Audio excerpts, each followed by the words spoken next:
তাহলে আগের ভিডিওতে আমরা 1 থেকে 3 পর্যন্ত প্রশ্নের সমাধান করেছিলাম, ঠিক আছে। এই ভিডিওতে আমরা বাকি পরের 3টে প্রশ্নের সমাধান করব, 4, 5, 6। তাহলে এই ধরনের প্রশ্ন কিন্তু তোমাদের পরীক্ষার জন্য খুবই ইম্পর্টেন্ট, ঠিক আছে, ভেরি ভেরি ইম্পর্টেন্ট, ভিভিআই। তাহলে তোমরা ভিডিওটাকে পজ করবে, পজ করে প্রথমে নিজে করার চেষ্টা করবে, ঠিক আছে। করার পরে তখন দেখবে যে আমার সলিউশনের সাথে মিলে দেখবে যে তোমাদের সলিউশন ঠিক না হয়েছে না ভুল হয়েছে, ঠিক আছে। তাহলে প্রথম প্রশ্নের দিকে যাওয়া যাক। আমাদের প্রথম প্রশ্ন দেওয়া আছে limit x tends to π/2 cos x by π/2 minus x। তাহলে এই কোশ্চেনটা আমাদের লিমিট চ্যাপ্টার থেকে, তাহলে এটুকু আমরা বুঝতে পারলাম যে কোশ্চেনটা লিমিট চ্যাপ্টারের কোশ্চেন, মানে সীমা, তাই তো, সীমা চ্যাপ্টার। আচ্ছা, তাহলে লিমিট যে চ্যাপ্টারটা রয়েছে আমাদের সীমা চ্যাপ্টার, সেখানে cos x দিয়ে কিন্তু কোনো সূত্র আমাদের নেই, তাই তো। cos x এর কোনো সূত্র আমরা পড়িনি। sin x এর একটা সূত্র আমরা জানি, সেই সূত্রটা কি? সেই সূত্রটা হচ্ছে যে limit x tends to 0 sin x by x এর মানটা হয় আমাদের 1, তাই তো। তাহলে এই মানটা আমরা জানি, এই সূত্রটা আমরা জানি। তাহলে এখানে আমরা এই সূত্রটাকে কিভাবে কাজে লাগাবো? কারণ cos x এর সাথে আমাদের sin x এর লিঙ্ক থাকে। আর এখানে দেখো আমাদের আছে x টেন্ডস টু π/2 আর নিচে আছে π/2 মাইনাস x, তাই না। x tends to π/2 π/2 minus x, মানে এখানে কিছু একটা আমাদের ঝামেলা ঢুকে আছে। তাহলে দেখো কি করা যেতে পারে এখানে, cos কে করতে হবে sin, তাই তো, cos কে নিয়ে আসতে হবে sin এ। তাহলে আমরা করতে পারি যে limit x tends to π/2 cos x মানে কি হয়? cos x মানে sin π/2 মাইনাস x, এটা আমরা সবাই জানি, তাই তো।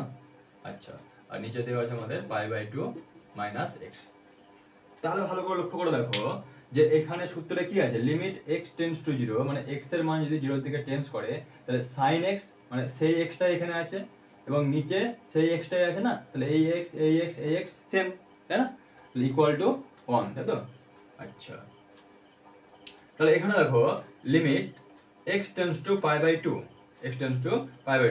sin π/2 minus x by π/2 minus x। তাহলে এখানে যে মানটা আছে এখানে সেই সেম মানটাই আছে, কিন্তু এখানে আমাদের কিন্তু x টেন্ডস টু 0 টা কিন্তু আমাদের নেই। তাহলে দেখো আমরা এখানে কি করতে পারি, এই π/2 টাকে তোমরা বাম দিকে নিয়ে চলে আসো, ঠিক আছে। তাহলে লিমিট x টেন্ডস টু π/2 কে আমি বাম দিকে নিয়ে আসছি, তাহলে x মাইনাস π/2 টেন্ডস টু 0 করা যেতে পারে। তাহলে sin π/2 minus x by π/2 minus x। এবার দেখো এখানে x মাইনাস π/2 আছে, এখানে কি আছে sin π/2 মাইনাস x আর sin তোমার π/2 মাইনাস x, তাই তো। আচ্ছা, তাহলে দেখো আমরা যদি এখানে তোমার মাইনাস কমন নিই sin এর মধ্যে, তাহলে sin এর মধ্যে মাইনাস কমন নিতে হবে। sin এর মধ্যে থেকে যদি মাইনাস থাকে কোনো কোণে, তাহলে মাইনাসটা আগে আসবে। আমরা এই সূত্রটা জানি, sin minus x equal to minus sin x। আবার দেখো নিচের থেকে যদি আমি মাইনাস কমন নেই, তাহলে উপরে মাইনাস নিচের মাইনাস কি হবে, কেটে যাবে, তাই না। কেটে গিয়ে আমাদের এই সূত্রতে চলে আসবে। করে দেখাচ্ছি, limit x minus π/2 tends to 0 sin x minus π/2, minus common নিলাম, তাহলে মাইনাস কমন নিলে সেই মাইনাসটা বাইরে আসবে। আর নিচেও আমি x মাইনাস কমন নিচ্ছি, তাহলে x মাইনাস π/2, তাহলে এই মাইনাস কেটে গেল। এবার দেখো x মাইনাস π/2 টাকে আমরা x ভাবতে পারি, তাহলে limit x tends to 0 sin x by x, তাহলে এই ফর্মে আমাদের কিন্তু প্রশ্নটা চলে আসলো, তাই না। তাহলে ইকুয়াল কি হয়ে গেল, ইকুয়াল টু আমাদের 1, অ্যান্সার হয়ে গেল। তাহলে অপশন এ 3, বি 2, সি 1। আশা করছি তোমরা বুঝতে পেরেছো, খুবই একটা ইম্পর্টেন্ট টাইপের কোশ্চেন এবং এই টাইপের কোশ্চেন কিন্তু তোমাদের পরীক্ষাতে কিন্তু আসতে পারে, তাই খুব ভালো করে বুঝে নাও এবং প্র্যাকটিস করে নাও। আচ্ছা, চলো নেক্সট কোশ্চেনের দিকে আমাদের যাওয়া যাক। তাহলে cos 9 degree plus sin 9 degree by cos 9 degree minus sin 9 degree. তাহলে এই কোশ্চেনটা প্রথমত আমাদের ত্রিকোণমিতির কোশ্চেন, তো ত্রিকোণমিতি চ্যাপ্টারের, তো ত্রিকোণমিতি চ্যাপ্টারের এই কোশ্চেনটা আমাদের কিন্তু খুবই ইম্পর্টেন্ট একটা টাইপের কোশ্চেন, ভেরি ভেরি ইম্পর্টেন্ট। তোমাদের কিন্তু পরীক্ষাতে এটা আসতে পারে, এইটা আসবে বলছি না, এই টাইপের কিন্তু পরীক্ষায় একটা শিওর তোমরা পাবে 1 নম্বরে।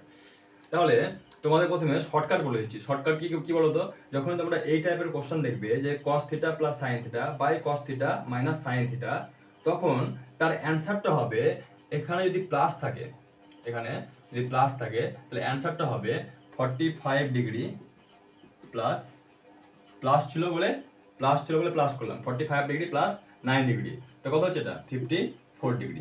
54 ডিগ্রি হবে কি, 54 ডিগ্রি হবে tan 54 ডিগ্রি হবে, tan 54, তাহলে tan 54, সাইন হবে না কস হবে না, মনে রাখবে সবসময় আমাদের tan হবে, এই টাইপের কোশ্চেনে সবসময় আমাদের অ্যান্সার হবে tan দিয়ে, তাহলে tan 54 ডিগ্রি। এবার কেন আসলো শর্টকাটটা আমি তোমাদের একটু বুঝিয়ে দিচ্ছি। দেখো এটাকে যদি আমরা cos 9 ডিগ্রি দিয়ে উপরে আর নিচে ভাগ করি তাহলে কি হবে, দেখো cos 9 ডিগ্রি কেটে গিয়ে 1 হয়ে যাবে, plus sin 9 degree by cos 9 degree, তাহলে tan 9 ডিগ্রি, নিচে কি হবে, নিচে একই ভাবে cos দিয়ে ভাগ করছি, তাহলে এটা 1 হয়ে যাবে মাইনাস tan 9 ডিগ্রি। তাহলে দেখো 1 plus tan theta by 1 minus tan theta, 1 plus tan theta, তাই না? তাহলে দেখো আমরা জানি যে tan pi by 4 plus theta, তাহলে tan a plus b, tan a plus b সূত্রটি কি হয় tan a plus tan b, তাহলে tan a plus tan b by 1 minus tan a tan b, 1 minus tan a into tan b, তাহলে tan pi by 4 tan 45 degree মান কত হয় সবাই জানো 1, তাহলে 1 plus tan theta, 1 plus tan theta by 1 minus tan theta, তাই তো? তাহলে এখানে দেখো এই ফরম্যাটে চলে এসেছে, দেখো 1 plus tan 9 degree by 1 minus tan 9 degree, তাই না? তাহলে থিটা জায়গাতে কি আছে, থিটা জায়গাতে আমাদের 9 আছে, তাহলে এখানে 9 পুট করে দাও, tan 45 ডিগ্রি প্লাস থিটা, তাই না? তাহলে কত হবে এটা, tan 1 মানে হচ্ছে tan 45 ডিগ্রি, তাহলে 45 ডিগ্রি প্লাস 9 ডিগ্রি, তাহলে হয়ে গেল আমাদের এখানে tan 54 ডিগ্রি। আশা করছি তোমরা বুঝতে পেরেছো। তোমরা ডাইরেক্ট কিন্তু এই সূত্রটাকে মনে রাখবে যে tan pi by 4 plus theta equal to 1 plus tan theta by 1 minus tan theta. এবার যদি এখানে মাইনাস থাকতো তাহলে তোমরা কি করতে, এখানে যদি মাইনাস থাকতো তাহলে খুবই সোজা, একই জিনিস, তাই না? উপরে প্লাস ছিল, এবার এখানে কি হবে, এখানে মাইনাস আছে তো উপরে মাইনাস হয়ে যাবে, তাহলে tan pi by 4 minus theta equal to, minus থাকলে উপরে মাইনাস, তাহলে 1 minus tan theta by 1 plus tan theta. তাহলে এই ফর্মুলা তোমরা নোট করে নাও। এখানে এক কাজ করো, এখানে প্লাস মাইনাস দিতে হবে, প্লাস মাইনাস, প্লাস হলে প্লাস, মাইনাস হলে মাইনাস, তাই তো? আচ্ছা, আর প্লাস হলে পরে এখানে মাইনাস উপরে প্লাস, উপরে মাইনাস নিচে প্লাস, এটা উল্টো হবে। তাহলে এটা তোমরা নোট করে রেখে দাও, এখান থেকে তোমাদের কিন্তু কোশ্চেন পরীক্ষাতে আসার জন্য খুবই ইম্পর্টেন্ট, ভেরি ইম্পর্টেন্ট, ঠিক আছে? তাহলে আশা করছি তোমরা বুঝতে পেরেছো। কোনো যদি ডাউট থাকে তাহলে আমাকে তোমরা অবশ্যই জানাবে। নেক্সট প্রশ্নের দিকে যাওয়া যাক। প্রশ্ন নাম্বার 6, 4টি পদ বিশিষ্ট কোন সেটের উপসেটগুলির সংখ্যা হলো, উপসেট, তাহলে উপসেট, তাই তো? উপসেট মানে কি, মানে হচ্ছে তোমার সাবসেট, তাই তো? সাবসেট মানে 4টি পদ বিশিষ্ট কোন সেটে, ধরো এ একটা সেট, সেখানে আমাদের কি আছে, 4টি পদ আছে, এ বি সি ডি, তাই তো? তাহলে কি বলছে, তার উপসেটগুলির সংখ্যা কত হবে? তাহলে উপসেটগুলি দিয়ে যে সেট হয় তাকে আমরা কি বলি, তাকে আমরা বলি পাওয়ার সেট, পাওয়ার সেট। তাহলে এই পাওয়ার সেটের মধ্যে কি থাকে, এ সেটে যত উপসেট রয়েছে সেই উপসেটগুলো আমাদের এই পাওয়ার সেটের মধ্যে কিন্তু চলে আসে, তাই না? তাহলে উপসেটগুলির সংখ্যা বলেছে, সংখ্যা কতগুলো উপসেট সেটা আমাদের হ্যাঁ বের করতে হবে, যে পাওয়ার সেটের সংখ্যাটা আমাদের কত হবে, পাওয়ার সেটের পদগুলোর সংখ্যা আমাদের কত হবে।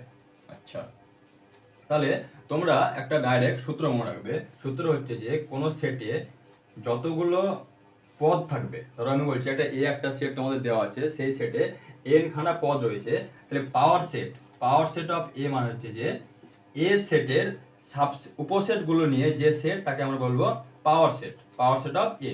এখানে তোমাদের পদগুলোর সংখ্যা হবে mod of power set of A 2 to the power n, 2 এর পাওয়ারে এই n চলে আসবে, 2 এর পাওয়ারে এই আমাদের nটা চলে আসবে। তাহলে এখানে কত দেওয়া আছে বলো, এখানে আমাদের 4টি, তাহলে n এর মান 4, তাহলে 4টি আমাদের কি আছে, একটা সেটে 4টি পদ আছে, তাহলে তার উপসেটগুলির সংখ্যা মানে পাওয়ার সেটে কতগুলো উপসেট রয়েছে, পাওয়ার সেটের মধ্যে আমাদের কতগুলো ওই এ সেটের উপসেট রয়েছে, সেটা কত হয়ে যাবে, সেটা আমাদের হয়ে যাবে 2 টু দি পাওয়ার 4, তাহলে কত হবে 2 টু দি পাওয়ার 16। তাহলে আমাদের অ্যান্সার হয়ে যাবে অপশন সি। আশা করছি বোঝা গেছে। এবার তোমাদের এই কনসেপ্টটা আমি হালকা করে বোঝানোর চেষ্টা করছি। তাহলে দেখো, এ সেটের যে কোনো উপসেট যদি আমরা লিখতে যাই, তাহলে সেই উপসেটের মধ্যে এই যে এ এলিমেন্টটা, সেই এ এলিমেন্টটা থাকতেও পারে এবং নাও থাকতে পারে। আমি নিতেও পারি বা নাও নিতে পারি। ধরো আমি লিখলাম যে বিসিডি, তাহলে এই যে বিসিডি সেটটা লিখেছি, এই সেটটা কিন্তু আমাদের এ সেটের একটা উপসেট বা সাবসেট, যেখানে কিন্তু এ নেই। আবার যদি আমি ধরো বি কে বাদ দিয়ে এ লিখতাম, তাহলেও একটা এ সেটের উপসেট হয়ে যেত, তাই না? তাহলে এ থাকতে পারে আবার নাও থাকতে পারে, মানে এ এলিমেন্টটা এ সেটের উপসেটের মধ্যে থাকার পসিবিলিটি হচ্ছে 2। তাহলে এর পসিবিলিটি হচ্ছে 2, ঠিক আছে, এ সেটের। একইভাবে বি যে এলিমেন্টটা আছে, পদটা আছে, সেই পদটার এ সেটের যে কোনো উপসেটে থাকা বা না থাকার সম্ভাবনা হচ্ছে 2, তাহলে এটারও 2। তেমনই তোমার সি এরও 2 হবে এবং ডি এরও 2 হবে। তাহলে 2 গণিত 2 গণিত 2 গণিত 2, মানে কত হচ্ছে 2 টু দি পাওয়ার 4। বোঝা গেল? 2 টু দি পাওয়ার 4। এবার দেখো, আমার একটা তোমাদের কোশ্চেন আছে এখানে। আমার কোশ্চেন তোমাদের জন্য যে যদি এ যে পদটা আছে, সেই এ যদি তোমার উপসেটের মধ্যে, এর কোনো উপসেটের মধ্যে না থাকে, ধরো এও থাকলো না, বিও থাকলো না, সিও থাকলো না, ডিও থাকলো না, তাহলে কোনো পদই থাকছে না, তাহলে তখন আমরা কি বলবো? তখন সেই উপসেটটাকে বলবো আমাদের ফাই সেট। তাহলে এই ফাই সেট কি পাওয়ার সেটে থাকে কি থাকে না, তোমরা বলবে। ফাই সেট কি পাওয়ার সেটে থাকবে কি থাকবে না? তাহলে এটা আমাদের একটা কোশ্চেন মার্ক দিয়ে দিলাম, ঠিক আছে। ফাই সেট মানে হচ্ছে আমাদের শূন্য সেট। শূন্য সেট কি পাওয়ার সেটের একটা উপসেট হয়? এটা কিন্তু আমার কোশ্চেন তোমাদের জন্য, কমেন্ট করে জানাবে, ঠিক আছে। আশা করছি তোমরা এই 3টে কোশ্চেন খুব ভালো করে বুঝতে পেরেছো। না বুঝতে পারলে আমাকে তোমরা ডাউট থাকলে কমেন্ট বক্সে জানাবে, তাহলে সেটাকে আমরা আরো ভালো করে কিন্তু ক্লিয়ার করে দেবো, ঠিক আছে। তাহলে দেখা হচ্ছে আমাদের নেক্সট ভিডিওতে নেক্সট 3টি ইম্পর্টেন্ট কোশ্চেনের সাথে, ঠিক আছে। ওকে।